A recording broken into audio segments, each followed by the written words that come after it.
Yeah, absolutely. And then I'll let you explain what it is that CPC does, and obviously a little bit obviously how you sort of started it really. So from where I started in secured loans, the company that I was at then grew into a bigger corporate secured loan company. Then when they started doing buy to lets and other stuff, so then merged into.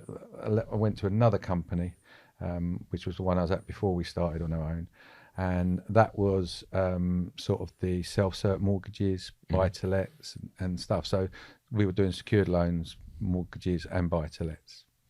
And then when I took the decision to start CPC Finance, we then got involved in the commercial side as well. So it's all evolved as a bit like comparing it to investors. What they've gone from buy to lets to HMOs to multi units.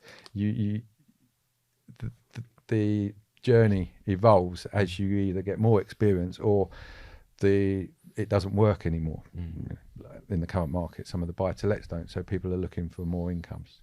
So that field, then we grew heavily on the commercial side, and as time grew, that then evolved, and what a lot of the popular stuff at the moment is getting, then that evolved into the bridging and the development, and taking a client on a journey from buying a property, converting it, mortgaging it out, and then building their portfolios. So that's how it's evolved over 20 odd years. Predominantly to start with, it was just secured loans. Now we do the variety of products. And obviously jumping around all of those different products and being a salesman that you are, it can be a lonely place if you're on your own doing it. Yeah. Have you ever felt lonely at all along the journey? I wouldn't say lonely. Sometimes, we've got people in the office that do sell as well. It's not just me doing it, and Julie does some as well. So in that respect, it's not lonely, but they always rely on you with the answers. So you've got to keep general knowledge up. You've got to keep on top of products. You've got to keep on top of what's trending in the market, because what you don't want to do is be left behind. Would you say that self-doubt is a better use of word then? Because I would imagine during the pandemic there was a lot of sort of panic. It was from everyone. I think there was. I say when it first happened, no one knew what was going to go on. And in our business, we were really lucky that we were back, sort of working and trading within 2 weeks, because when it happened, no one thought banks would shut and everything. But then they started, look, we can still process these in a different way, but you got to adjust. So leaning on the experience of previous, say, recessions compared to COVID, we weren't short on the money side because we'd put some aside for rainy days. So we knew that we would be okay for a period, and then it started coming out again. But again, the doubt is, well, will banks lend again, and at what loan to values, and what will their criteria be? Can we get valuations done? Stuff like that. And again, the banks, as well as us, have to alter, and they did. They moved on to online valuations and changing their process, working from home, stuff like that. Yeah, no, I just, again, working in my businesses, it was a case of, all right, okay, how do we adapt? And I've recently just done a video on this. You have to adapt, and then your staff will as well. You can't, it's not that you can't show that sort of vulnerability. Sometimes it's good to do that, but again, like you just mentioned there, the staff will go, what do we do? Yeah. Because you may have a team of 10 salesmen or saleswomen or whatever it is, but ultimately the buck stops with you. Yeah. And then there may come that sense of, shit, I don't know. But if the team believe in what you're trying to achieve, then ultimately you're going to get the outcome that you desire. I also think one of the main things is knowing your say customer stroke audience. Yes. And what I mean by that, if they start talking about in general, one of the things that's come out in the last few years, which is a term, which is the BRRR. Mm-hmm. Well, it's always been there, but there wasn't a term for it. Yeah. So when people start talking and using words, you have to think, well, that's coming up quite a lot. What is it? And let's get into it. Yeah. Like when I say get into it, delve into it and find out, is it something that we can do? And it was a product that everybody had, but they've now got a term for it. Yeah. Okay. Yeah, I can see. And it's the knowledge. It's us being involved in their market, because all the investors and landlords talk to each other. They've got their own community. Mm. And how do you stay above the rest? How do you see competition?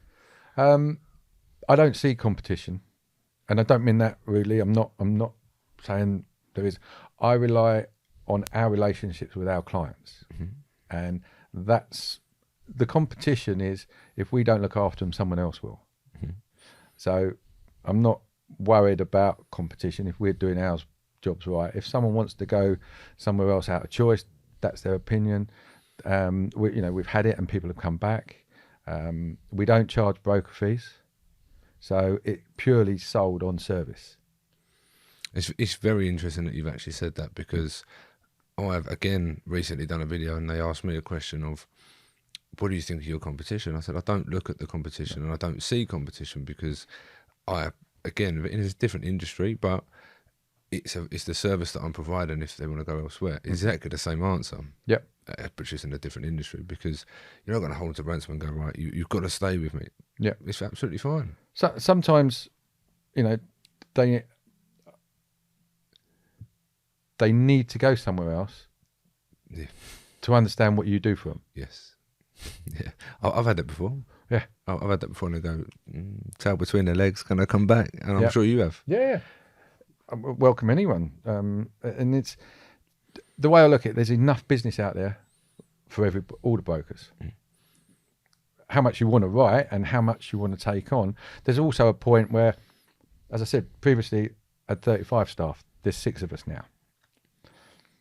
But probably make more money through the 6 working hard than 35 people and trying to manage them and spend time worrying about all their problems and the overheads that are involved in those 35, to say, well, there is a break point that it's not profitable to get bigger. And so you can then turn business away. Yeah. And it's the quality of the business as well. Yeah. If I've got clients that give me regular business, and that, what I say to our regular client base is, look, you're really good at what you do. We're good at what we do. Your solicitor's good at what he does, and so on. You go out and find your property, and they'll ring me up and say, I bought this property today, or I've seen this property. This is what I'm doing it. Sort the finance out. And that's what we go, because we've got all their details. We've got everything. Mm-hmm. So they can then go and look at the next one, or chase their builders up, or do whatever they want. We'll do the finance. His solicitor does the legal side, and it's a smooth process. Now, I get that quite regularly, but then I get the odd client that we haven't dealt with before. I get one client, and he will want me on the phone, or one of my staff on the phone all day long. And it takes up more time for a smaller deal. So that's what sometimes, once you get over the first hurdle and they realise how it works, they normally stay with us. Do you think there's so many safeguards expected or in place? Well, every client's different.